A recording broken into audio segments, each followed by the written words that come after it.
This evening we are to talk on the subject of the solar symbolism as it relates to the mystery of the Messiah, as this mystery was understood by ancient peoples. In order to get a little background for this theme, we want to go a little further in establishing our great system of astronomical symbolism. About 300 years before the beginning of the Christian era, there lived a man by the name of Aratus. He came from the area of Soli, which is now Cilicia, and it was from this same region that St. Paul came. It may therefore be due to this and to the great esteem in which Aratus was held that he is considered today as the only non-Christian writer, non-Jewish writer, to be quoted in the New Testament. The quotation occurs in the 17th chapter of St. Paul. Paul is speaking in Athens at his famous sermon given by the altar of the unknown God. And he says, in addressing the Athenians, "As your poets have said," referring to God, "we are his offspring." This is from the 5th line of the Phenomena of Aratus of Soli. Aratus was no astronomer, and yet, weirdly or strangely enough, we regard him today as one of the most important figures in the history of astronomical research. He was a physician, a man of letters, an outstanding poet, and spent the second part of his life, second half, in the court of the king of Macedonia. The king was very much interested in the astronomical researches of a previous scholar who had left a number of verses and also considerable prose material under the general title, The Appearances. This title meant to imply the appearances of the heavens at different seasons and times. Aratus took the original notes and composed a magnificent poem of about 800 verses. In this poem, he epitomizes for us the astronomical knowledge of his time, a knowledge which was largely observational. But he gives us a number of things to think about, which have endeared him to the memory of the world. First of all, he indicates through his poem very clearly that at this time, his day, the great system of constellational symbols which we know now was already thoroughly established. He also tells us in the poem that these symbols had descended to his day from a remote and unknown antiquity. There is almost always an association between Aratus and the Greek scholar, statesman, and philosopher Thales. Thales went to Egypt about the 6th century BC, and perhaps from the Egyptians learned of the mysteries of the heavens. In any event, he is by legend accredited with the invention of a heavenly sphere, that is, a kind of globe, like our terrestrial globe. The outer surface of this sphere studded with stars and connected together to form the outlines of the constellations. So the ancients by the 6th century BC definitely had a spherical concept of the heavens, and they had made a kind of map or chart of all the constellations and the orbits of the planets and most of the other basic astronomical phenomena. The record left by Aratus of Soli, based upon these earlier writings and traditions, has made possible the uranographic charts and the system which we now use in representing the phenomena of the sky. So he was a very important man. And he gave us in his poem a great number of legends showing the close association in the Greek mind, the Near Eastern mind in general, between these star groupings and the great systems of myths, legends, and fables, which have always formed a part of Greek culture. Aratus points out that in all probability the star groups were named for the exploits and for the various deities and the various symbols with which they were associated. As for example, the wonderful exploit of the Argonautic expedition was preserved in the heavens in the form of the constellation Argo, the ship. Now we also realize that in Greek myths, when a human being achieved a very heroic estate and became more than human, he was in the end frequently picked up and carried into the sky to form a star or a constellation. Several mortals were so honored. This probably merely tells us that the physical or human exploits of the person became part of the astronomical lore of the people. Therefore, when we point out certain parallels in symbolism between astronomy and religion, as has been rather clearly set forth by numbers of writers in their astrotheological dissertations, we do not mean to imply that our religion merely began as star worship. Rather, we mean to convey the idea that by degrees we bestowed upon the heavens certain concepts which arose within the human being himself. The heavens were like a vast mirror, sparkling with lights, and man, looking into this magic mirror of the sky, saw rising before his mental eye strange visions, wonderful symbolic patterns. And the more he meditated upon these, the more he filled them in out of his own understanding, until the strange dark mystery of night became indeed a processional of wonderful figures, symbols, and devices. By degrees, man interpreted the lives of deities and of heroes in terms of the sidereal elements and factors. In his study of the heavens, man was immediately impressed by that powerful star which was for him the giver of life. That star is the sun. Men of old did not worship the sun. They represented it, however, as the most appropriate symbol of the eternal source of life and light, seeking for words which failed, for various devices which were inadequate, any means they could imagine by which they could honor the great giver of life. Ancient man could find no emblem more splendid, no symbol more appropriate, no device more essentially truthful than this blazing orb of day. So throughout the world, at all ages and times, the sun became associated with religion. It was associated because, as the great Pharaoh Amenhotep IV pointed out, that the sun is the nourisher, the life giver. It shines upon both the just and the unjust. It recognizes no difference in creed or color or race. It is not denied to one people and given to another. The grain of the believer and the unbeliever planted in the earth will sprout with the light of the sun. The sun, therefore, is a universal concept. It belongs to no time. It bears upon itself no strange limiting symbols belonging to one group of culture or another. It is the ever splendid orb of day.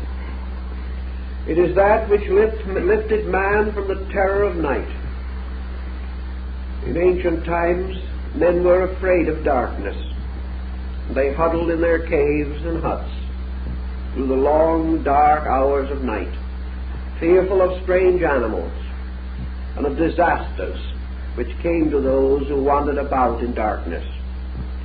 But with the rising of the sun, the world of realities was once more revealed. The ghosts retired. The demons were no longer powerful. The spirits of the dead returned to their graves. And just as the story of the crowing of the cock heralded the end of the dance macabre, the strange dance of death, so the dawn, heralded by the chanticleer, brought with it ever renewed hope of good times, of happiness, and permitted men to see the faces of each other without doubt or worry. Thus the sun was benevolent. It warmed those that were cold, and while sometimes the tyranny of its rays caused great heat, for the most part in temperate zones where these philosophies were developed, it was a friend, the coming of which promised fertility, the time of planting. It was also the friend that brought the ripening of the harvest. It was also the friend whose departure in winter was a cause of the deepest regret. And the rebirth of this friend at the vernal equinox was the subject of continuous universal rejoicing. So the sun in itself was a wonderful and beautiful emblem to ancient man. Now the Egyptians, looking about them by the side of the Nile, where the sandy bank flowed down to the water, and where there was in good season much mud, which was the life of Egypt, observed a very curious thing. There was a little insect, a beetle, called the Scarabassaka. It was very much like our familiar June bug. But this little beetle was a very industrious little creature. It would lay its eggs in a ball of mud, or perhaps of cattle dung. Then it would push this ball with its hind legs backward, usually up some slight incline. And when it had reached the top of the little incline, the beetle let go of the ball, which rolled to the bottom again. It then went down and rolled the ball up again. Now this might seem to be merely a fragment from Dante's Inferno, but actually this little beetle was gradually rounding the shape of the ball. It was taking this rough earth and gradually producing a pellet as perfect as a child's marble. When all was exactly the way the Scarabaeus wanted the ball, it was then able, by this same strange backward motion, to push it along, rolling it on the ground a considerable distance until it came to the place which the insect had decided was suitable for the incubation of the eggs within the ball. Plutarch says the Egyptians believed that this little beetle actually rolled the ball into the Nile, or, as by symbolism, returned the seeds to the water of life. This beetle, therefore, was a very interesting figure to the Egyptian mind, and they could not divorce the idea that this little ball rolled along the ground was very much like the sun being rolled across the sky, that the sun was a kind of a body which contained the seeds of life, and these seeds were rolled up the hill from dawn till noon and rolled down the hill from noon to night, a great arc of the sky. The Scarabaeus, therefore, became known as Khepra. And Khepra is a very interesting word in Egyptian because it has two distinct meanings. It is one of the titles of the sun god, and figures of the deity Ra as Khepra sometimes are shown with the scarab over the head. Sometimes the human figure has the scarab for a head, but it was definitely a solar symbol. But as a solar symbol, Khepra if you analyze the word as the Egyptian used it, means the becoming, or to be, or that which is all marvelous and wonderful. By extension, transformation. For out of this little ball of mud or dung was born the new living thing. It was the old sun god dying each year and being born again in the mystery of the annual resurrection. In their glyphs, the Egyptians sometimes represented the sun with the beetle in the center. And at some seasons the beetle's wings were spread in beautiful color, and in other seasons the wings were folded under the stony shell. The British Museum has one of the most magnificent scarabs, I suppose, in the world. It is of green basalt, representing the god Khepra. And you all know these little scarabs that we sometimes see in rings and things of that nature. Well, the great one in the British Museum is 5 feet in length, magnificently carved as the symbol of the deity of the sun. In their practical religion, of course, the Egyptians made use of the scarab for a number of devices. One was to replace the heart in the embalming of the mummy. What is called the heart scarab is usually about 3 inches in length and was placed in the cavature in the body left by the removal and separate embalming of the heart. This scarab was inscribed on the reverse with lines from the Book of the Dead. These lines were in the form of a prayer, asking that the great gods of Amentet should hear the prayer of the heart of the deceased and carry him safely through the mystery of death into the beautiful world of everlastingness. The scarabus was therefore the symbol of the resurrection. It was a creature that seemed to belong to the earth, but it could spread its wings and fly off into the sky. It was an ungainly creature, but beautiful in motion, according to the Egyptian concept, forever rolling its little ball back to the sacred Nile. Thus this became a very important solar emblem, and the great ship of the sun is shown supported by the claws of Khepra, the scarab. And the pharaohs wore this device as the symbol of their spiritual and temporal authority. Now we have a sun symbol, the scarab, representing not only the orb in the sky, but everlastingness, the resurrection of the dead, the restoration of the soul, the purification of those who passed into the other life.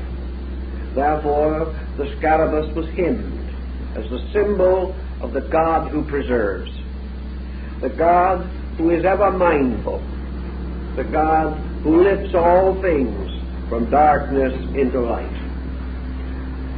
By this same type of parallel, the sun itself gradually came to be not only an emblem of life in the sense of the great generic quality of existence, it became the symbol of the restoration of life. It became the symbol of hope, of the restoration of all things that were dark and mysterious. As it rose in all its glory, it was the victory of wisdom over ignorance, of soul over body, of good over evil, of truth over error. In fact, it was the symbol of the total resurrection of the perfect world, represented by and personified by the great God of the sun himself.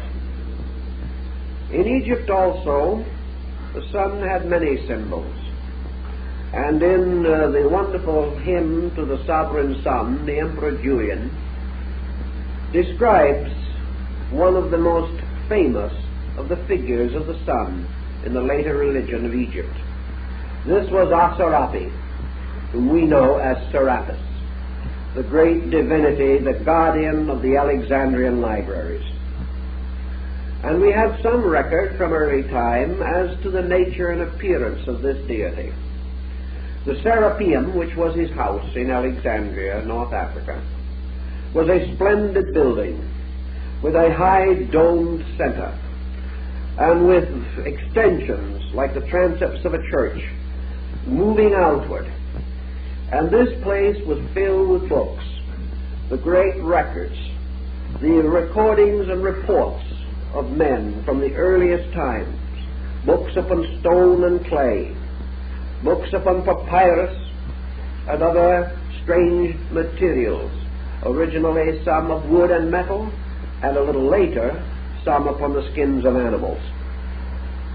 Over this great library, which was said to have contained more than 400,000 pieces of recorded material, presided the wonderful symbolic figure of the Alexandrian Serapis. We do not know too much about the origin and meaning of the word. Serapis was not originally an Egyptian deity. It is quite possible that he came from Asia Minor. In any event, some temples and records about him have been discovered in Syria and the Lebanon. In any explanation, however, he came to Egypt and became one of the principal deities of the great Greek dynasty of pharaohs, the Ptolemies. Here in Egypt he found congenial resting place, and a beautiful figure of him on a magnificent throned pedestal stood in the center of the library. The head of Serapis was a strange and noble one. Long hair hung upon his shoulders, and a forked beard. Most remarkable were his eyes, which the ancients describe in detail. With all the majesty of this person, the eyes were those of a man of unutterable sadness, a strange, brooding face. And as one old writer said, that as you stood and looked at it, you could almost see tears springing up in its eyes. It was called the Weeping God. And yet it stood in all this learning with this strange and incredible sadness. The sadness as though it looked out with infinite solicitude upon a world of suffering. The robed figure of the deity was mysterious also, for some believed that it was an androgynous being. Certainly it was not intended to represent the muscular or heroic type, but the strange, sad, slender scholarship that went with the sadness of the face.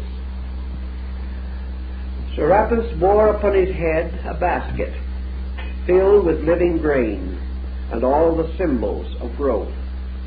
In one hand he held an instrument resembling a ruler or measuring stick, which was used to estimate the inundation of the Nile, so vital to the survival of the people. Beside him he supported with his other hand a strange staff consisting of the bodies of 3 serpents twisted together. And these 3 serpents each had a different head. One of the heads was that of a wolf, another was the head of a lion, and the third, presumably, was the head of a bird. The wolf was called the head of the past, the lion of the present, and the bird of the future. And thus time was twisted together into a strange staff which was used to support the mysterious figure of the deity. Serapis ruled his world, and the meaning of his name, perhaps from Asur, a form of the word Osiris. Asurapi could be the bull of Osiris, the Hapi or Api being a form of Apis. There is, however, another derivation, namely that it came from a word seraph, meaning to shine, the glorious. And we find the word in the Old Testament, in the Bible, also in the New Testament, as a symbol of the order or hierarchy of the seraphim, meaning the shiners or the glistening ones.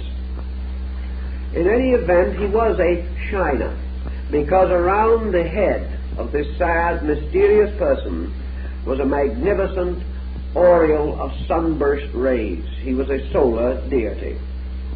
He was the sad, dying sun of autumn, the sun who descends into the underworld and knows the experience of death. When the time came and the great library was sacked during the period of Theodosius, a mob broke into the Serapeum. For some time the mob remained at a distance, almost unable to approach the figure. They were frightened, they were awed by it. But mobs and panics have no respect for persons or for gods. And finally they attacked the statue, tore it down, demolished it, broke the pedestal upon which it stood, and finally burned the entire library. When the ashes were cold, and men began to search for the remnants and remains of their own vandalism, the church historian Socrates, not the Greek philosopher, the church historian, says that under the pedestal of Serapis, when they excavated after the destruction of the building, was found the monogram of Christ. Well, this is peculiar because that pedestal stood there and was placed there long before the beginning of the Christian era. But in any event, that Serapis was a solar divinity, we know. That this divinity was also regarded with some favor by the early Christians, we also know. For we are told by Clement of Alexandria, the ante-Nicene father, that when the bishops of the church went to Alexandria, they held their services first in the temple of Serapis and afterwards in the church of the Christian sect. This deity, therefore, is another strange and wonderful link with the great mystery of the solar God. We cannot attempt a long and detailed study of all the solar divinities, but in every instance we find in the faiths of men the emergence of what Carlyle calls the hero myth. Now, the hero myth comes in so many forms, from the most classical and abstract to the most common. Under the veiling of a story like Little Red Riding Hood is the old hero myth. For the wolf in Red Riding Hood is also the same wolf that was on the serpent staff of Serapis, an ancient symbol, a symbol of the devouring by darkness. For the wolf lurked in the night. It lurks in the night of the past, and many a man has been devoured by his own past. It is a ravishing wolf in the conscience and in the souls of men, just as we are also destroyed and broken by our history in many instances, for we can never escape the limitations imposed by authority and tradition, which are also powers of the wolf. In the same classical grouping, however, we go through Grimm's fairy tales, we go through the legends and stories collected and preserved by Hans Christian Andersen, and we go back to the great classic myths. Here we find the story of St. George of Cappadocia fighting the dragon. This is Apollo slaying Python, another form of the solar myth. For it is always the solar hero who must destroy the dragon of darkness, must save man from the sins and evils of existence. The solar myth also gives us Samson, whose strength was in the locks of his hair, especially in 7 locks. And these 7 locks, of course, are found in the Gnostic philosophy, where the 7 rays of the great leonocephalic lion, the rays of the nimbus, end with the symbols of the vowels and also with the signs of planets. So the 7 locks of hair are the 7 planets, which distribute or are related to the mystery of the strength of the sun god. Samson, of course, is a very thinly veiled reference to the sun. Hercules, likewise, performing his 12 wonders, was a solar hero. And in a little different way, but no less important, we have Achilles and the strange legend of his mysterious death. We also find in the Nordic rites the Sigurd saga, Siegfried or Sigurd becoming the solar hero. For the sun is always the hero of the world, and it is nearly always represented as a radiant, heroic being with long, wavy hair symbolizing its rays, usually blonde or red-headed. Moses is said to have had red hair. This strange, reddish, golden light, the symbol of the mane of the royal lion of the sun, the lions that decorated the throne of Solomon, the lion of the tribe of Judah, the mysterious royal family of the lion of the Shakai family in India, which gave rise in due course to the birth of Buddha. The lion is another great sun symbol. The exaltation of the lion represents the sun entering the sign of Leo, at which time it tames, captures, or slays the celestial lion, dressing itself in the skin of the lion, and then presents itself as the hero to mankind. The skin of the lion being, of course, the 30 degrees of the constellation of Leo, where the sun is enthroned. Thus these symbols go on and on. But during the course of time, the symbolism changed to a measure because of the shifting pattern of human belief. In China, the Yellow Emperor walks the golden road of the zodiacal band. He is the same hero, and practically every dynasty of the world traces itself back to a sun god, like the Rajputs of India, who regard themselves as descendants of Surya, the god of the sun, in his wonderful chariot drawn by the four-headed horse. These four heads, again, of the horse are interesting because they represent the four yugas, or divisions of time, which are measured by the march of the sun. Chrysostom, the great saint of the Eastern Church, declares that the motions of time are represented by the horses drawing the chariot of the sun god.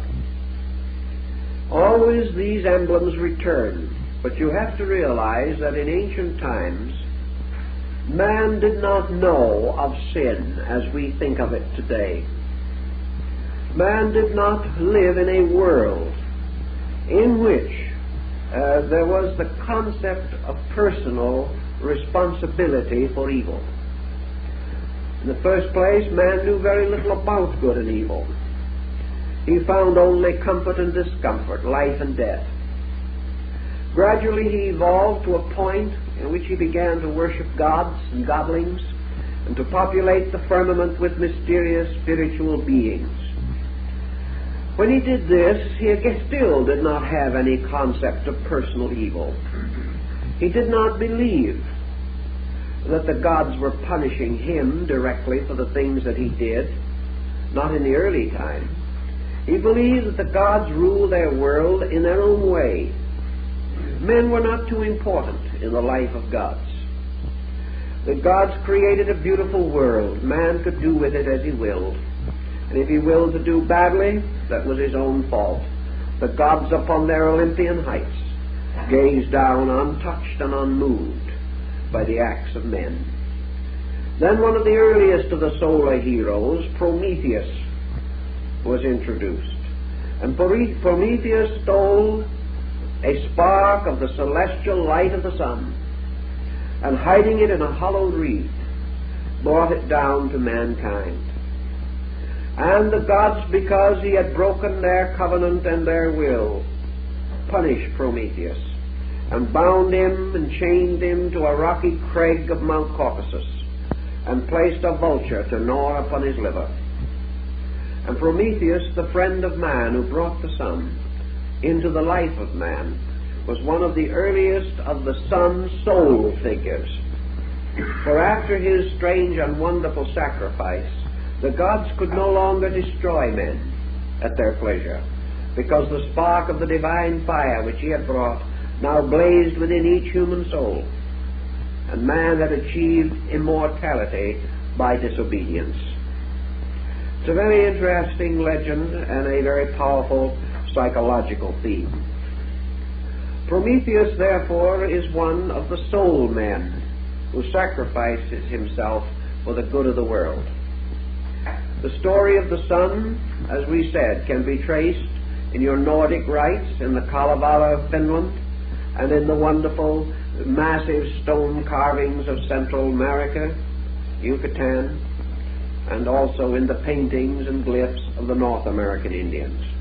Always this wonderful theme has to do with the life giver, the life bestower.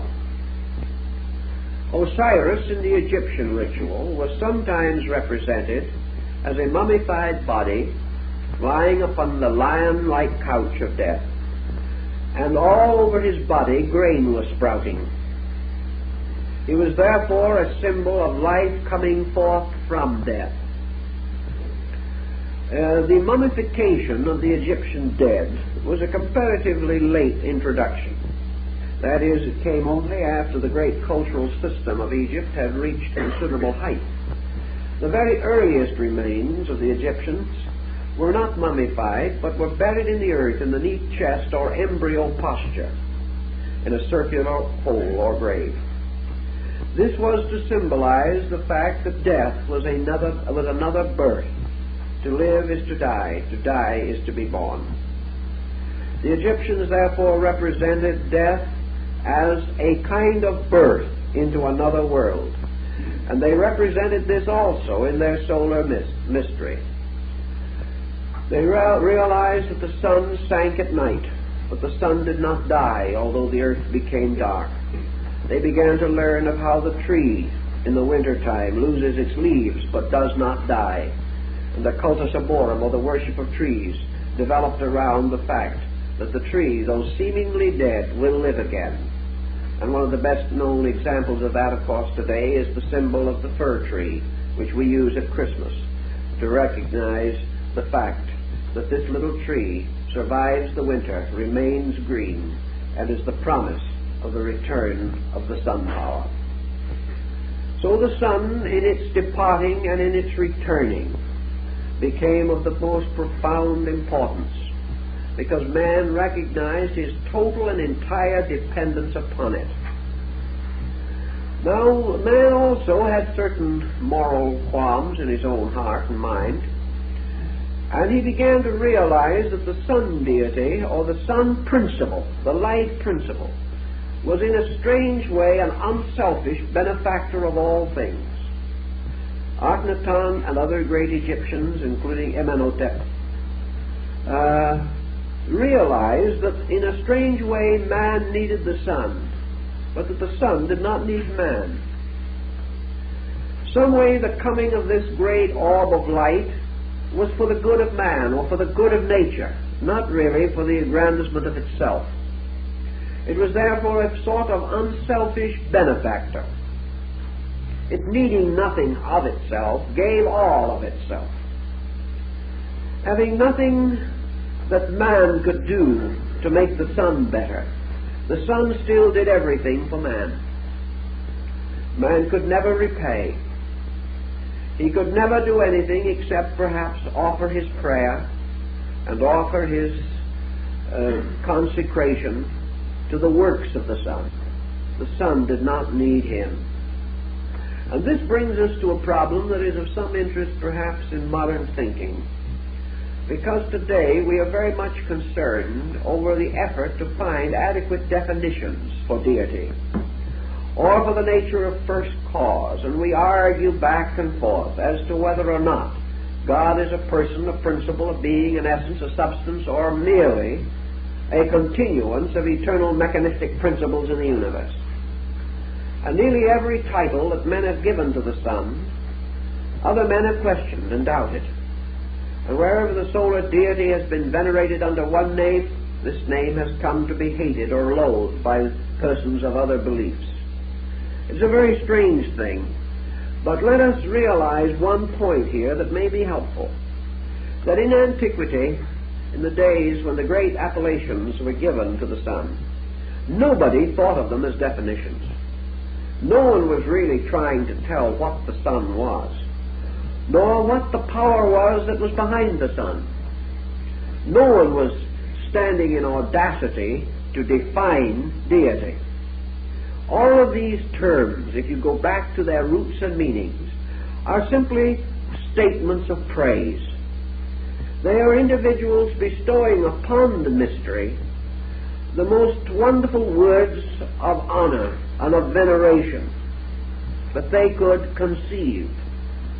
It was no effort to define. It was simply that man bestowed every title that was good or beautiful or noble upon this supreme symbol of his own existence. Also, man, early in his experimenting in thought and philosophy, sensed that there was within his own nature a kind of life that was derived in some way from the life of the total universe. So he, as the Egyptian did, used the scarab, or the symbol of Khepra, the sun, as an emblem for his heart. If the sun had a place in the life of man, that place was in the heart, which was the source of man's life, and strangely more than his mind, the source of his light. For man's great light comes not from his thought, but from his love.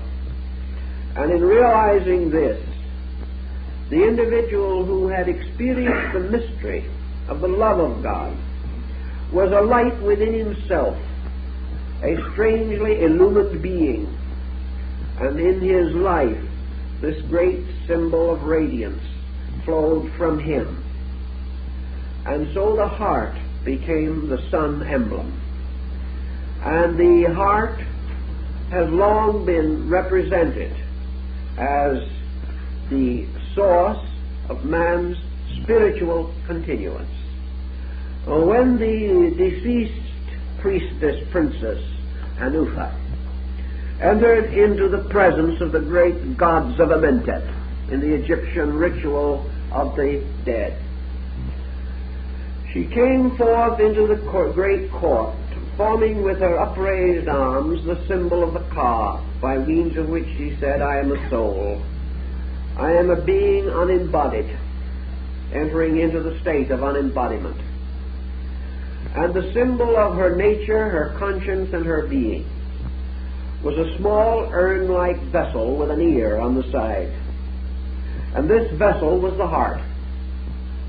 And it was from the heart that the lady Hanufa spoke when she answered the questions of the great God and the jurors. And it was her heart that was weighed on the scale of the balance against the symbol of eternal truth. The Egyptians had already decided, beyond any question, that if the glorious light of space existed in man, or had a home or abode in man, it was in the adytum of his temple, in the inner part, which was his own heart. And Hermes, in his essay or discourse to his son Tatian, says that the divine power placed the heart in man like the pyramid in Egypt. And the pyramid also, a fire-light symbol, was a representation of the heart as the symbol of the solar mystery. Now, way back through all these centuries of descent, this overtone, this concept lingered. But as we say, men changed their thinking. And in the course of time, there arose a doctrine of sin. And sin in this case was separation. Sin created only one situation, namely that creatures who sinned were regarded as separating themselves from the good God. Thus, by fall or relapse or by departure, spiritually, morally, or physically, from the code, man created an interval between himself and the good. He was no longer able to see the God that walked with him in the garden in the cool of the evening. He lived in another kind of world, a world surrounded by his own kind of creature.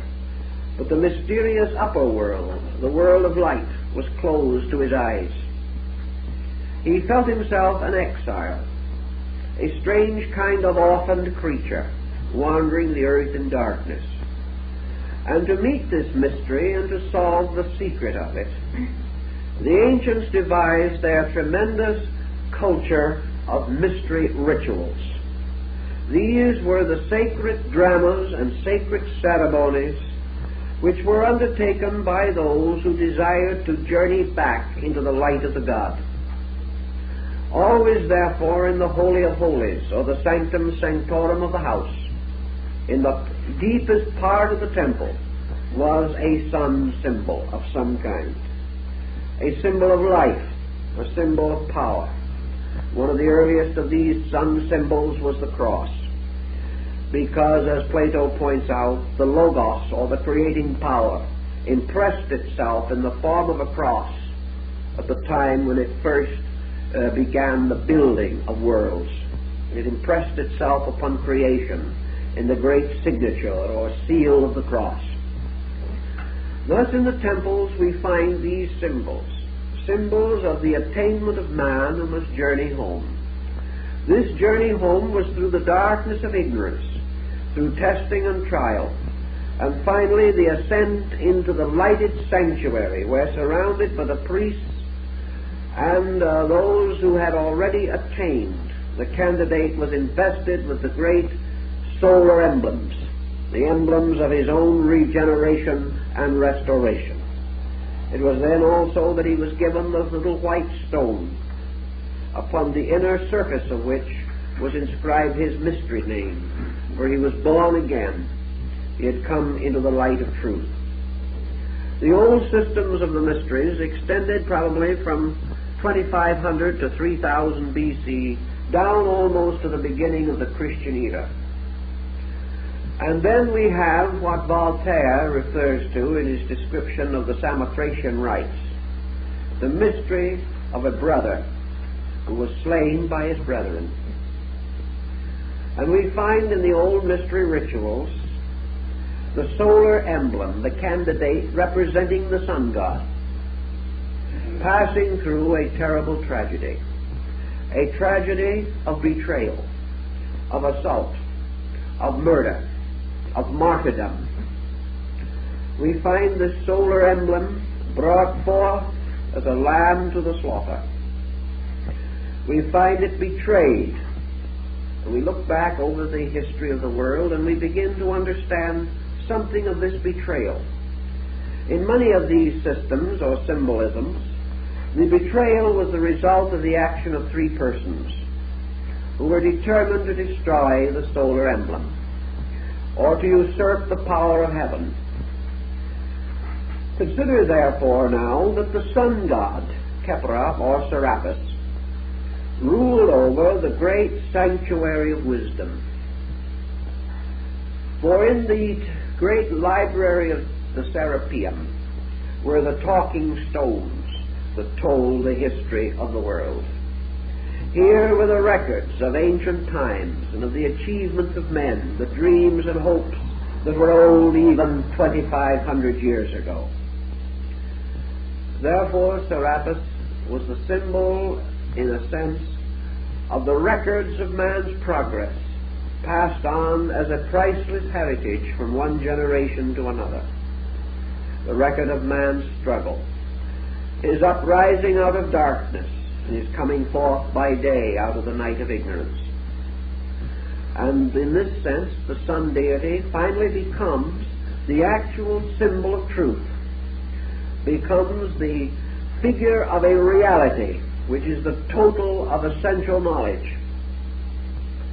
It is therefore quite understandable how the decline and corruption of the mysteries could be considered as an assault upon the body of a god. Just as Serapis was broken from his wonderful pedestal and smashed to 1,000 bits, so the ancient system of learning, which was the essential principle of united knowledge, was torn from its ancient sacred footing, cast down, destroyed, broken, scattered, by the embodiment of three powers of darkness, powers that we call ignorance, superstition, and fear. It is the ignorance of the mass, the superstitions of false faith, and the fear of temporal power. These are the things that gradually corrupted and destroyed the great institutions of learning, martyred the teachers, crucified, poisoned, murdered, until the wonderful system of mystery initiation was no more, destroyed and corrupted, so that the temple was brought down like the house of the Philistines, and Samson, the sun god, died in the destruction of the house which he pulled down with his own hands. So the house of wisdom, when it fell, carried the symbol to darkness with it, but also resulted in the fall of the house of the Philistines. And the world that has mutilated and defamed the mysteries is now itself weakened, darkened, living in fear and doubt, living in moral and ethical uncertainty, wandering in a darkness, knowing not what direction to turn, still proud of its worldly wisdom, but afraid of darkness and afraid of its own sleep. These things then can have and do have a variety of interpretations. And in these interpretations we discover many of the ancient beliefs and doctrines. Now, if you will study, as we attempted to show you in the first lecture of this series, the ancient relation of the zodiac, the solar system, and the sublunary elemental spheres of the earth, you will see that in the ancient concept of things, the sun occupies the middle distance between heaven and earth. Robert Flood, the great Rosicrucian mystic, whose designs and figures so influenced Kepler, was of the opinion, therefore, that in the great monochord of the world, the single-stringed musical instrument binding heaven to earth, the sun was the central fret, or divided the string into two equal halves. This also was found in the Gnostic and Greek mysteries, and in the mysterious lute of Orpheus. If the sun, therefore, be suspended in the very center of the great system of intervals known in Pythagorean astronomical music, it would be like man, as described in Goethe's Faust, as standing twixt heaven and earth, dominion wielding. Above the orbit of the sun, to the ancients, was the superior world. Below the orbit of the sun was the inferior world. The sun was not only the symbol of the deity, particularly of the only begotten, for the sun, S-U-N, and the S-O-N form were almost interchangeable from the beginning. The sun was not only, therefore, in this middle distance representing God, but also, strangely, represented man. Man, some way, belonged to the order of the sun, because he himself stood like Serapis, with his feet upon the earth and his head in heaven.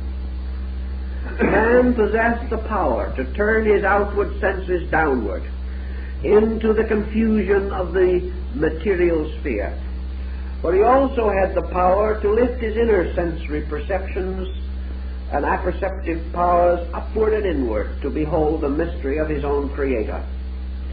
Man is the only animal that we know that seeks to understand God. Perhaps others do not have to seek. Perhaps in their souls they know. But man has created an entire part of his life built upon the profound aspiration after truth, and even the corruptions of ages cannot prevent the gradual motion of man towards the emancipation of his life from ignorance. Thus man has the power to understand mysteries of the Spirit, even as he has power to understand the wonders of the body. Thus, between the two extremes, suspended in a world of rarefied internal atmosphere, man has something that psychology and the Greeks both call the ego, the focal point of selfness.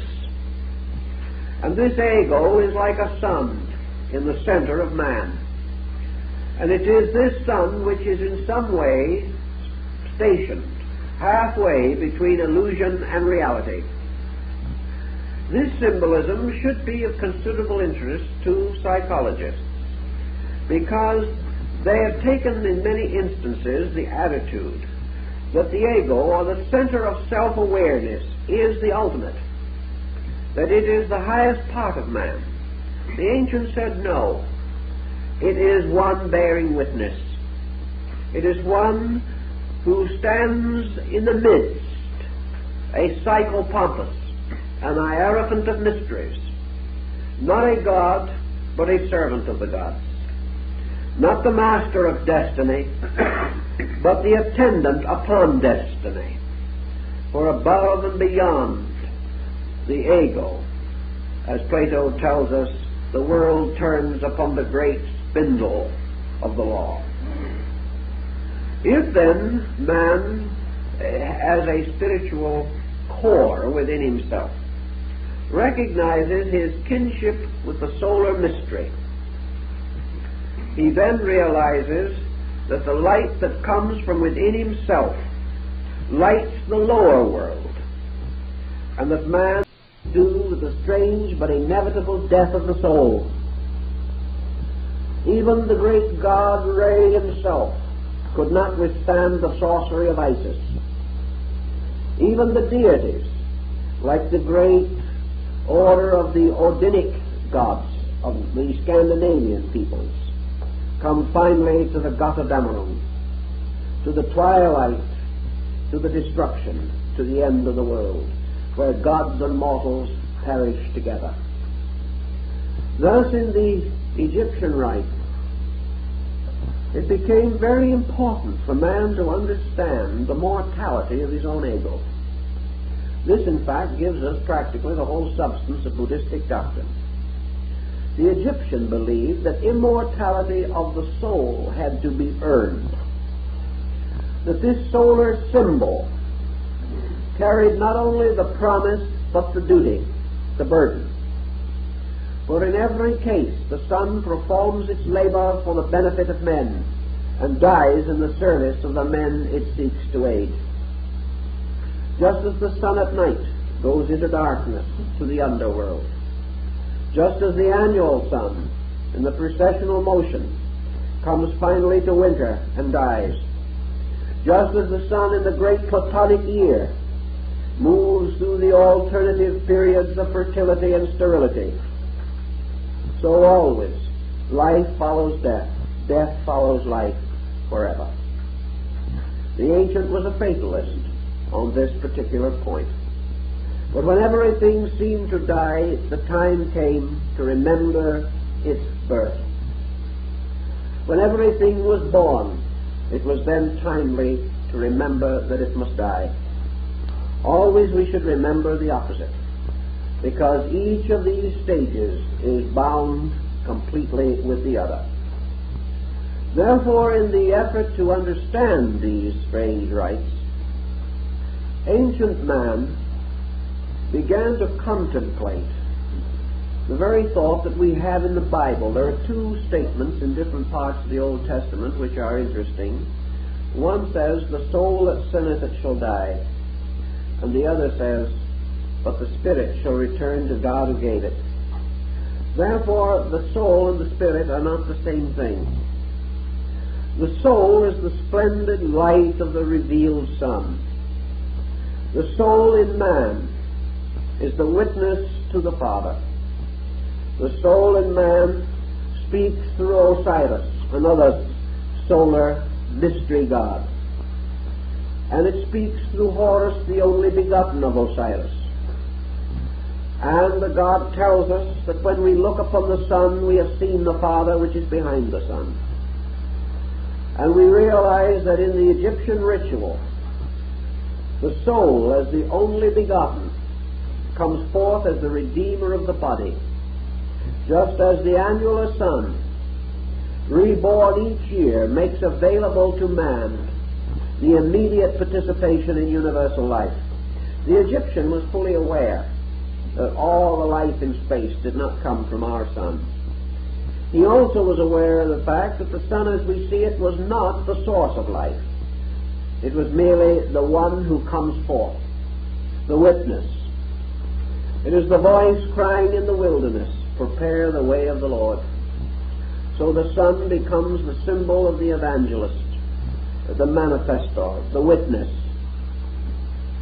And it is the perpetual reminder that even the light of the sun, like the flame of the lamp, bears witness to a deep and mysterious fuel, and the light can blaze no longer than the fuel provides.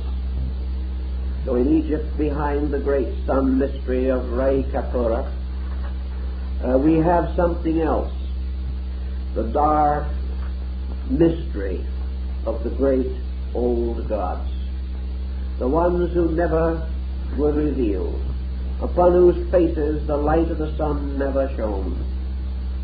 They were the first, the only one, the Sebi, the ones who remained in darkness, in their mysterious abode of the eternal north, where the path of the sun never came.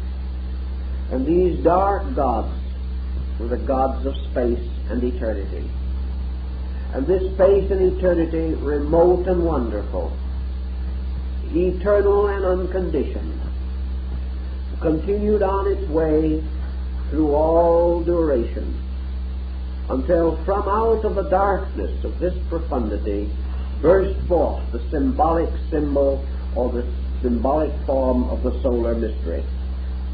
The sun, therefore, came to bind heaven and earth, came to unbind heaven and earth, for such were the powers of the Pontifex Maximus, that they shall bind and they shall unbind, and such were the ancient ritual terms. But the sun mystery brought the dark light or the dark life of the supreme cause into manifestation. And it also lifted up men, for its rays ended in hands, drawing them into the light. For as the sun draws water, so the mysterious soul sun draws souls upward out of darkness. And souls buried in the earth, like the grain, are brought into release, into spiritual manifestation through the mystery of the Eucharist. And the Eucharist, in this case, is actually the power of water and fire, or sun and moisture. For by partaking of the mystery of the sun and moon, by partaking of the strange Eucharist described at the time of its first establishment by Melchizedek, priest of Salem, we know that there was the mystery of the corn, the wine, and the oil. And in this we find again the Eucharist performed at the Last Supper by Jesus and his disciples. For the bread became the symbol of the corn or the grain. The wine was in the cup of the sacrament. But where was the oil of Melchizedek, the most mysterious factor of all? In the completion of the Eucharist at the Last Supper, the oil was Christ, because the word oil is in Greek Christos. It is the symbol of the anointing. Therefore, when Christ is referred to as the anointed, it is because of the use. We have the same word in Crisco, our now present cooking shortening for oil. It comes from the same root. So Christ is the oil. The bread and the wine were provided and the ancient ritual of Melchizedek was repeated, which causes St. Paul to refer to the Messiah as a priest forever after the order of Melchizedek. As the Scarabassaka was said to be its own father and its own mother, being an androgynous beetle, so we find this strange priestly solar mystery also represented as totally and completely androgynous, like the deity Serapis in the ancient temple. Now the Messiah, or the Anointing One, gives us also another dimension of the solar mystery, because the rays of the sun work the miracles. The sun's rays lift all things and raise all things to themselves. Therefore they become the symbol of the resurrection of the dead, the restoration of life, and the redemption. The sun also to the ancients stood as the complete and eternal promise.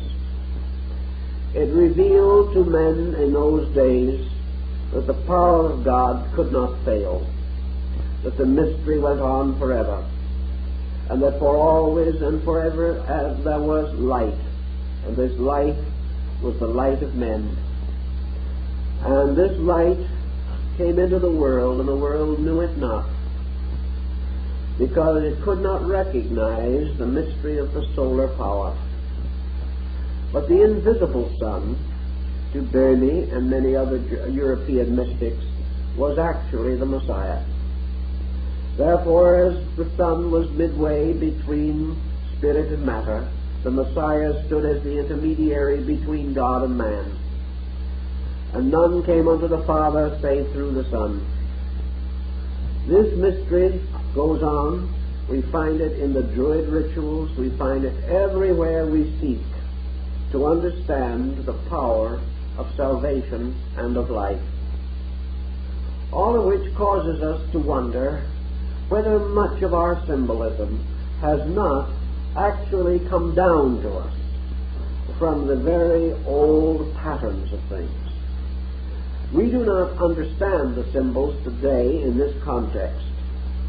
We do not apply them or associate them to these great faiths of long ago, but such association is valid, for we have inevitably drawn upon the older legends and myths and have incorporated them into our sacraments, into practically every form of religion and worship that we know today in all parts of the world. If this be true then, and there is no doubt that it is true, we must wonder how far we can carry the analogy safely. Because we know that all symbols fall short of the principles for which they stand. No symbol can be in every way accurate or in every way complete. Therefore, we can press interpretation beyond the legitimate point and thus fall into error. How far can we press the analogy between the sun and salvation? How far can we legitimately assume that the ancient himself, searching into the inner life of things with his own strangely intuitive faculties, was able to integrate a really useful and practical concept? I think we must be careful. We can't go all the way with the old symbolism, but we can go further with it than we generally have. And in one case particularly, I think it is valid for us to consider, and that is the part of the old ritual which dealt with the raising up of the human soul into union with the sun. Now, in the Egyptian ritual, when Ani, priest of Pharaoh, entered into the underworld, he ceased to be Ani. He ceased to be himself. And from that time on, he is referred to in the ritual only by the name of the god. In other words, he becomes Osiris. To help the early reader in the dynastic days who might have trouble with this concept, the scribes enters in here and there into the text words or something in this arrangement. He said, and now the Osiris which had been Ani, scribe of Pharaoh, does certain things. The Osiris that had been Ani, the soul that had been Ani. Now this Osiris is again our Asarathi or Serapis, and therefore the deceased becomes a kind of godling, and as such he enters into the presence of the great deity. He comes in the likeness of the God himself. He comes beseeching and asking in the name of that which he is like. Now this is very important in religious thinking, because it brings out a point that perhaps we have totally neglected in our modern way of life, namely the problem of the individual creating the necessary attributes of his own soul, so that this soul can bear witness for him in the afterlife. We assume today, rather smugly perhaps, if we have beliefs at all, that the soul is one of these things that takes care of itself. If it has been good enough, it will have a fortunate hereafter. If it hasn't been good enough, there's nothing much we can do about it except hope for the best. Now, such an attitude toward the soul would not have been any part of ancient man's concept. He would have assumed a very simple point, namely that man, moving inevitably out of this life, goes into the sphere of Amentet, goes into the underworld of the night sun, goes into the abode of the winter sun, goes down into the earth, beneath which the sun disappears at sunset. Therefore it enters into a strange darkness, a strange internal or invisible sphere. Now you have probably remembered, for some reason or other, that nearly always the ancients placed their after-death abode under the earth. Now we have no reason to believe, for example, that hellfire and damnation is just below some of the deeper shafts of Standard Oil Company's oil wells. And we have no reason to believe that if we dug down to the other side, we would find perdition in the core of things.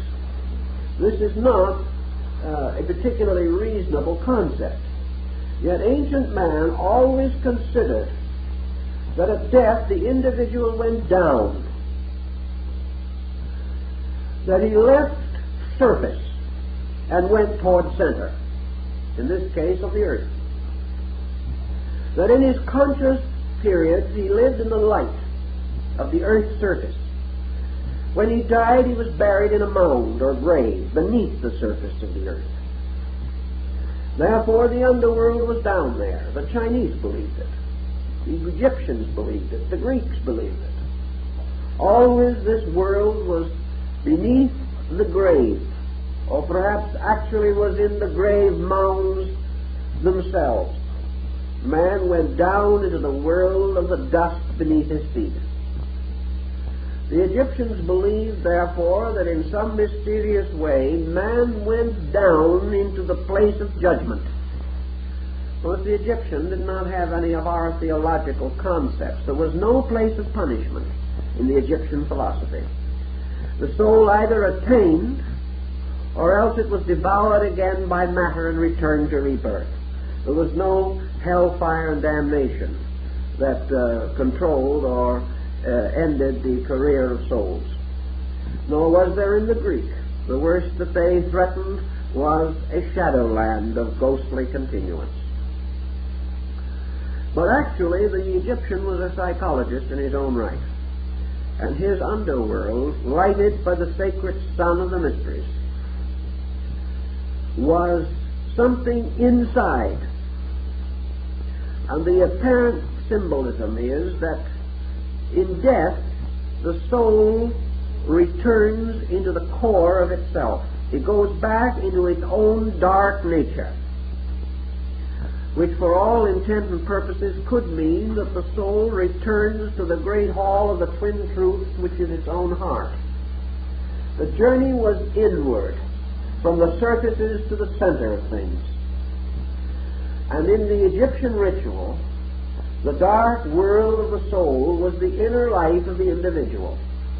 When the body was gone, when the senses were gone, when the manifesting links and bridges between consciousness and objective physical existence, when these bridges were broken, the soul did not cease. It simply remained in what was left. And when the eyes were closed, there was only darkness for the sight. And when man lost his sensory perceptions and lost his bodily attributes, he was in darkness. He was in the darkness of his own inner life. And in this darkness, he could no longer be gladdened by the light of the physical sun. He could no longer see the great ball rolled across the sky by the Scarabasaka. He saw no phenomenal things of any kind. He dwelt within himself. And he turned, as the Egyptian tells us, and prayed in a strange aloneness, prayed for the rise of the sun, of the dawn, inside of his own nature. He must therefore depend for light upon the light of the soul, upon the light of the subterranean sun.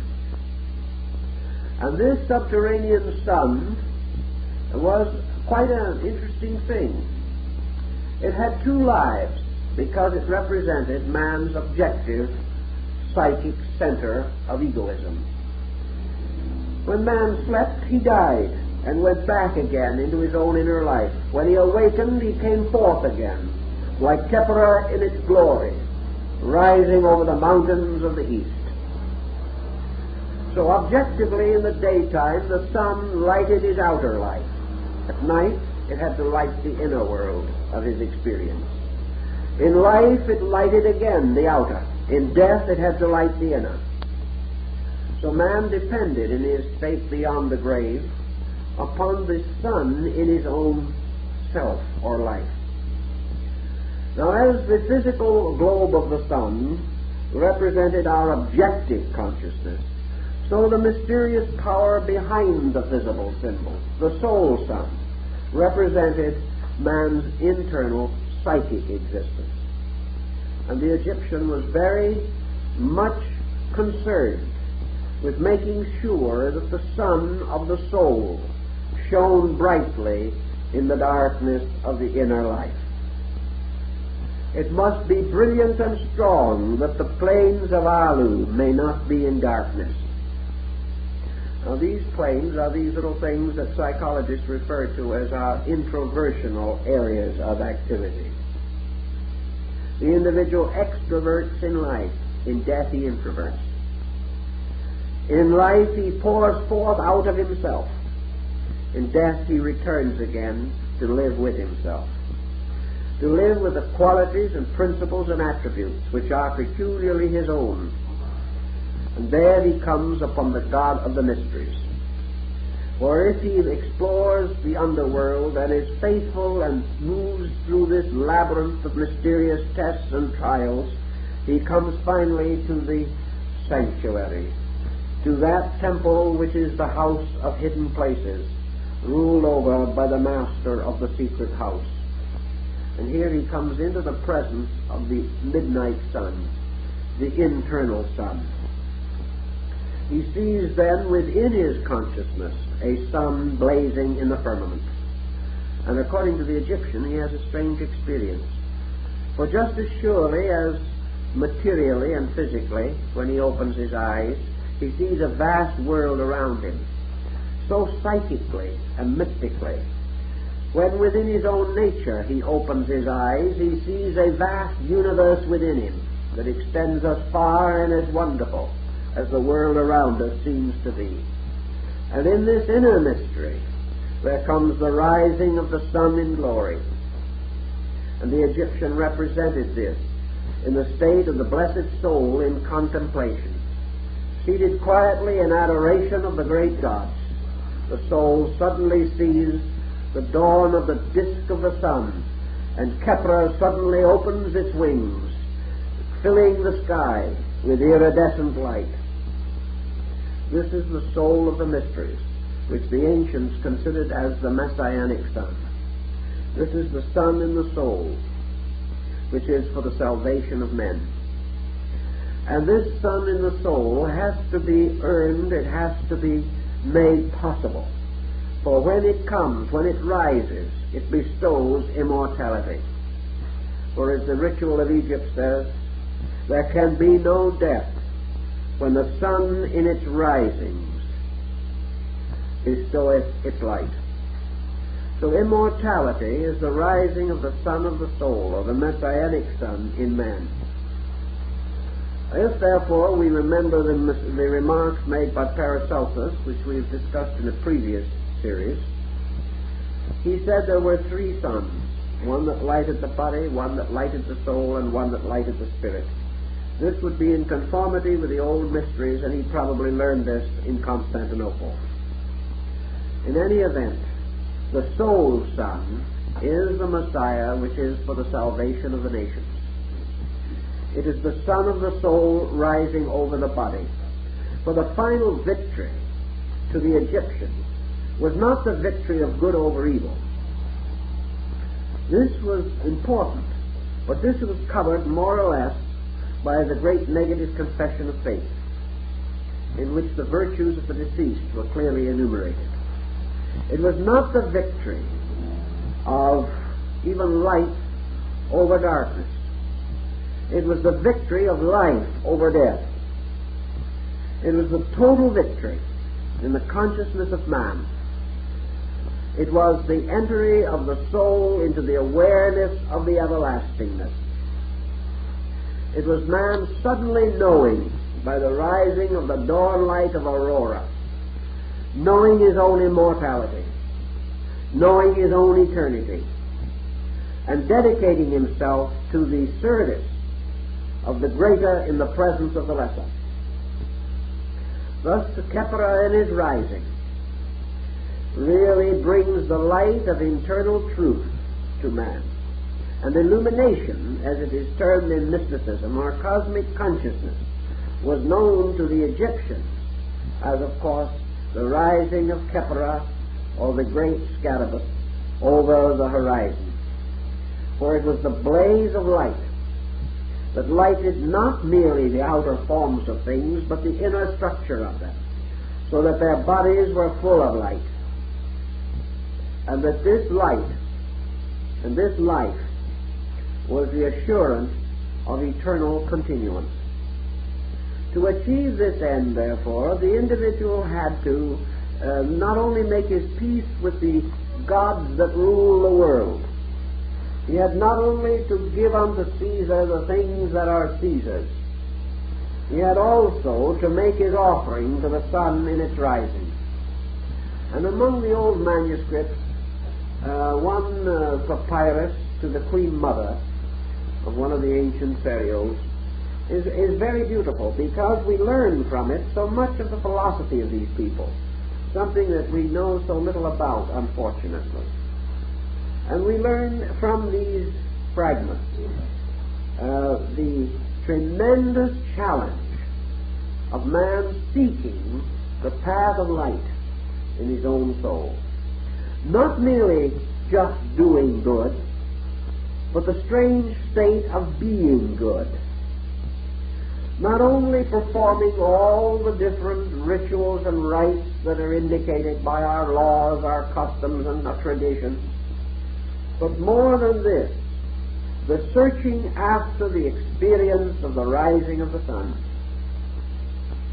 That in some way, while we live, we must have some pre-awareness of this coming of the great light of the world. For this coming of the great light is the restoration of the martyred God. And it is brought about by the dedication of man to the experience of the light seeker.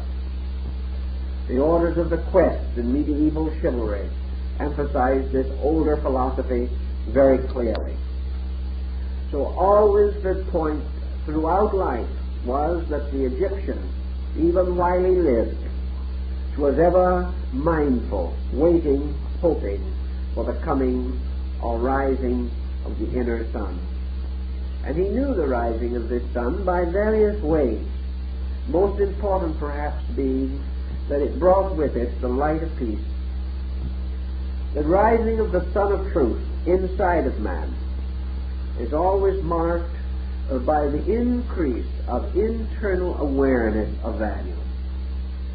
Man gradually finds that this daybreak, this auroral dawn, as Bamey calls it, ends the strivings and the stress. It ends also the shocks that flesh is heir to. For it is the coming of warmth, of life, of generation, of all good things within the soul of man. Just as man lives physically like his savage forebears, no longer in physical darkness, because this darkness is now riddled with light, but in a state of internal darkness. Man lives in an everlasting night of doubt, burdened from day to day with problems and responsibilities. He finds the path of life not happy, nor can he guard and govern well the values that he has. He sees the world around him on the brink of war and catastrophe. He observes how knowledge is used to destroy both peace and hope. A man is therefore like his savage ancestor, huddling by the little fire he has, afraid of the great darkness which surrounds him. And the little fire is his learning, his knowledge, his faith, his hope, such flickering rays as he has been able to kindle out of the long, pathetic history of his kind. But when comes the great dawn, the darkness is no more. St. George slays the dragon with the spear of light. It is the same spear which, according to Omar, touches the turret of the Sultan's palace. It is this great light of inner understanding, the alchemical agent that transforms fear into faith, ignorance into wisdom, superstition into insight. These things man has to accomplish by the rising of Kepler in its glory, the restoration of the sun god within the strange mystery of his own life. To make this more seemingly understandable, the place of the sun in the zodiac and its journey through the years, its labors, were all carefully studied and analyzed to get the analogies that would help to strengthen the doctrine. Man born into this world dies from the world of light, and therefore this is the entrance to the dark world of the mysteries. In the ancient zodiac, the Egyptians used the symbol of the scarabus, where we now use the crab as a sign of Cancer. In all probabilities, the scarab is the correct form, and the crab is a more or less compromised form, perhaps due to the corruption of ancient designs or the transference of the symbolism to some area where the scarabus was not significant. In any event, the crab is the symbol, or was the symbol, and the scarabus of the summer solstice. And the summer solstice, of course, was the point of the greatest heat and light of the sun.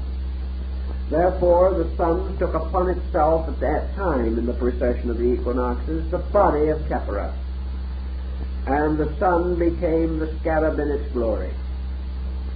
Now man, according to the ancient philosophies, in the Mithraic rituals, and of course Mithras is another solar deity, who, overcoming the vernal equinox in Taurus, slew the bull and bathed itself in the blood of the bull and became strengthened, or became the hero as a result.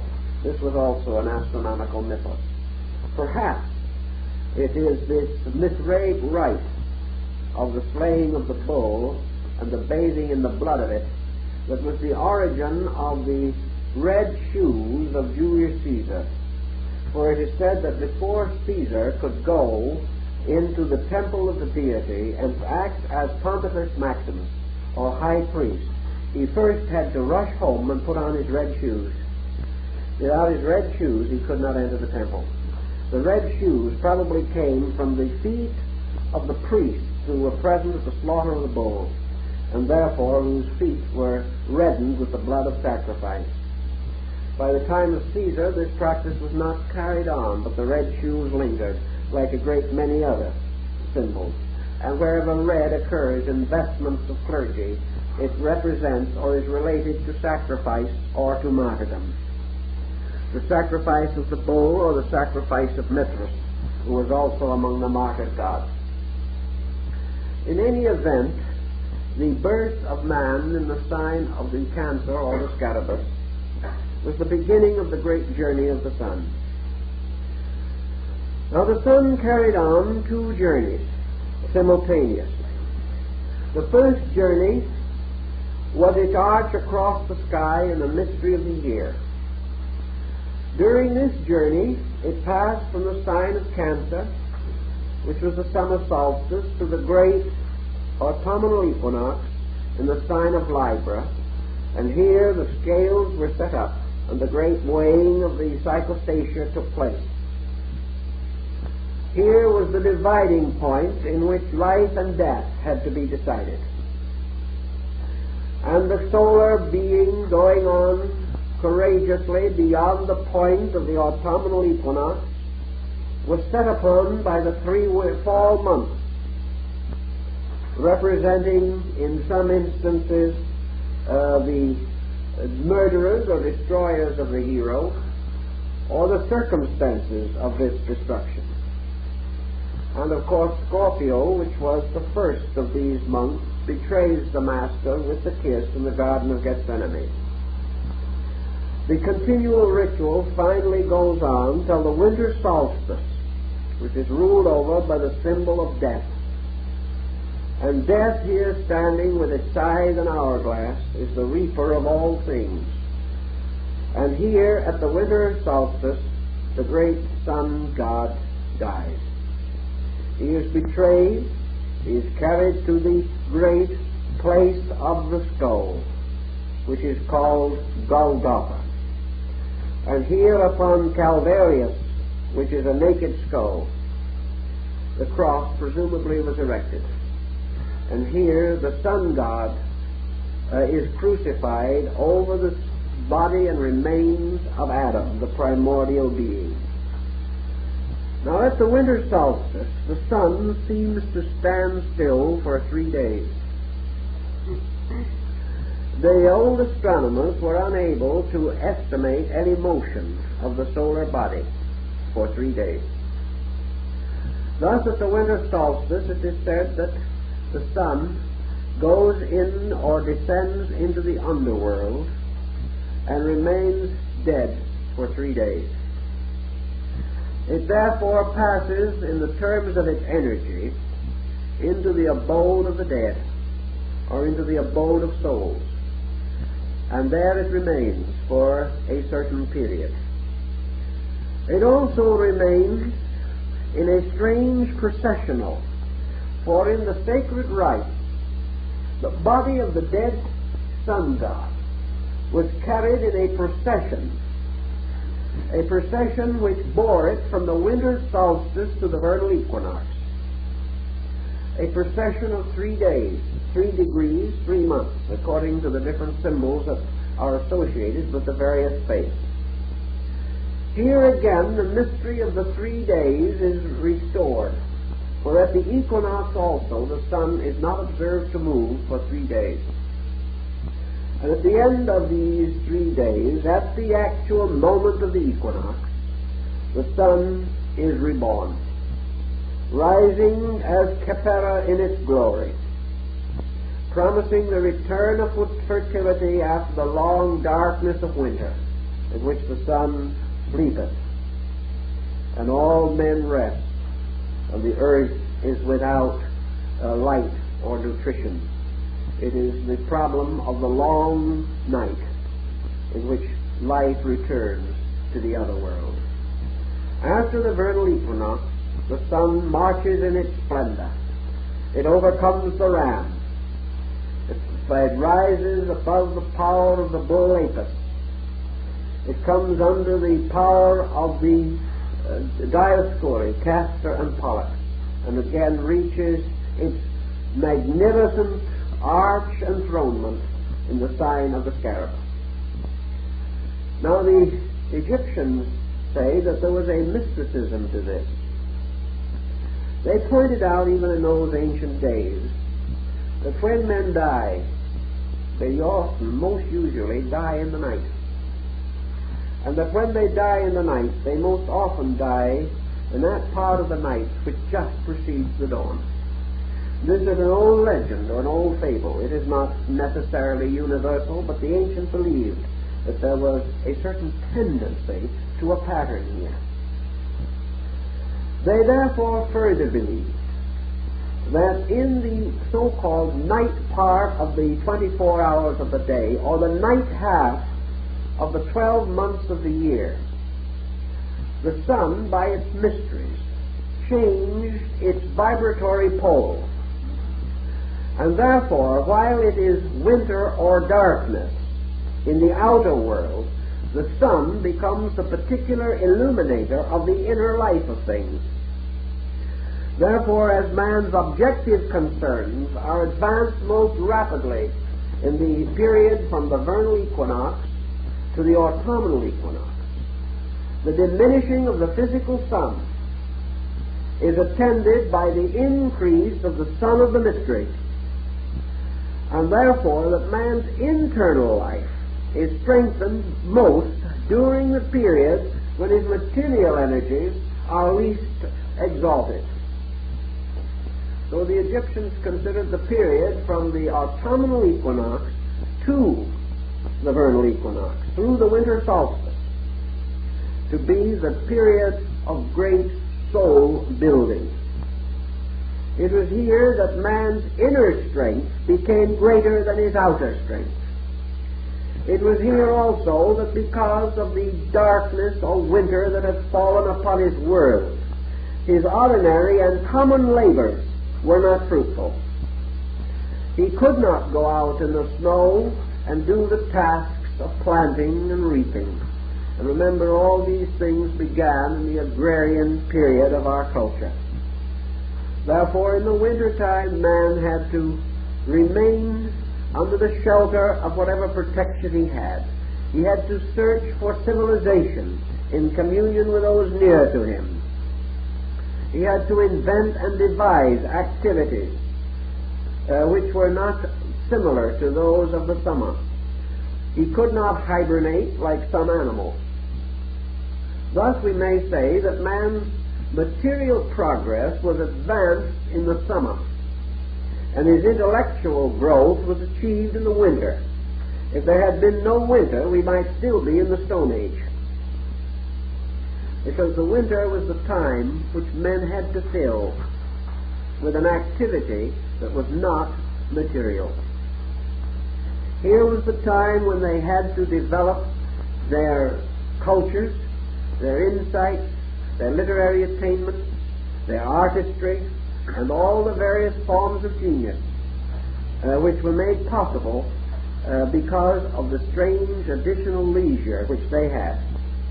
If they provided themselves as well as they could during the good season and had put away the tithing of the 10% for the next year's seed, they then had security through the winter months. And this security was man's first leisure. And this leisure was the beginning of man's civilization. So in the long winter months, men grew as soul beings, or had the opportunity to so improve themselves. The Egyptians went further than this, however, by analogy. They insisted that there was actually a difference in the spiritual vibration and energy of the sun, by which the psychic life of man was most rapidly advanced at this time. That therefore man inwardly grew. The dark inner nature of him received the light of the sun that was taken from his body. His material life grew less. His spiritual contact grew greater. Therefore, the greatest and most important event in the entire spiritual cycle of the sun mystery was reserved for the winter solstice, the midst of winter. For it was at the winter solstice, in the darkness of man's own first internal neurotic existence, that the Messianic mystery was born. It was in the midst of the darkness of his own inner life that the first rays of the sun of the Messianic dispensation, the sotar of the gnosis, was first heralded, and the three winter signs as three wise men came to pay homage to the crib of the child. All of these point out that in the darkness of man's spiritual winter, the sun of the soul cast its greatest light. This was perfectly in conformity with the Egyptian ritual, and with also many of the teachings of the Greeks, Hindus, and Chinese. Thus we have something that perhaps is a little startling at first, but not as much so as you might imagine. For we have a strange belief in our daily living that through certain sorrows or through certain tribulations, the spiritual powers of man are quickened. That man never seeks light as much as when his darkness is the most difficult and dangerous. In this, therefore, we have the proper inducement. And if it be true, as the Egyptians said, that the sun's rays change their quality in the winter, so that they are attuned to the heart and soul focus rather than to the body focus, that in the winter the rays of the sun pierce through matter but do not quicken it, and enter into the psychic life of things, that in the winter half of the year, so to say, or the descending half or arc, all inner things are strengthened. In the outer part of the summer and spring and early fall months, the outer parts are strengthened. But it is the life in the seed or in the soul of man which is the most important. So the sun in our winter shines into the inner part of our lives, rising in glory over the great fields of Amentet. The Egyptians are known to have used trances, hypnosis, and other similar devices in their religion. In this they were not essentially different from other primitive people. We know also that in trances and in sleep, the Egyptians believed that they could come into the presence of the great gods of Amentet. Therefore, that in this sleep of death, in this trance, man had an experience of inner life. Always initiation and death were used as parallel symbolisms, and the individual internalizing, searching for value, must seek for this internal sun which shines in the darkness, but is not known by the darkness. If then, during this same season of the annual motion of the sun, from the autumnal equinox to the vernal equinox through the winter solstice, this sun is shining in Amentet, it means that the god has not died. It is not that the god is dead, it merely appears to be dead because it sleepeth. Now this god actually does not sleep in its own nature. When Osiris died, he did not merely rest in the mastaba of the tomb. He went forth into another lower region and there ruled over the quick and the dead. In the same way, the soul of man in sleep does not merely lie down in darkness. It moves into another world where it is lighted by another sun. In the same way, man searching for value, passing through the ceremonies of the mystery ritual, is moving into another world which is lighted by the sun of the soul. And it is this ever-coming sun which is the promise. This is the true light that lighteth every man who cometh into the world, for it is the light within himself. And this light is strengthened more in that time when material things are less favored. So the Egyptians actually believed that when the sun went to sleep for outward things, it burst into glory inside of man. And that when it set in the west, it rose in the east of man's heart. And when it rose in the east of the earth, it sat in the west of man's heart. For man's outer works were works of the light of day, but the inner mystery of his soul were works of the light of night, not the darkness of night. For there was no darkness, except man's own ignorance of light. And each day, the sun rising was like his own consciousness. For when he woke in the morning, the sun rose through his eyes and through his sensory perception, and he saw the day. But when he went to sleep at night, the sun seemed to set, and he saw no more of the day. But the moment he was asleep, the Egyptians believed that he went into the world of another dawn. And here, within himself, the light continued to shine. I think Buddhism has much the same concept, but it points out the mysterious curtain which conceals the ship of the sun, that when it goes down over the mountains of the west, man no longer sees light. But man who has become inwardly wise is able to experience light, like Apuleius, who initiated into the mysteries, stood upon the threshold of Persephone, the underworld, and declared that he beheld the sun shining beneath his feet under the earth. And so the sun of the inner world shines in the night. And this sun is our own psychic entity, our own psychic life.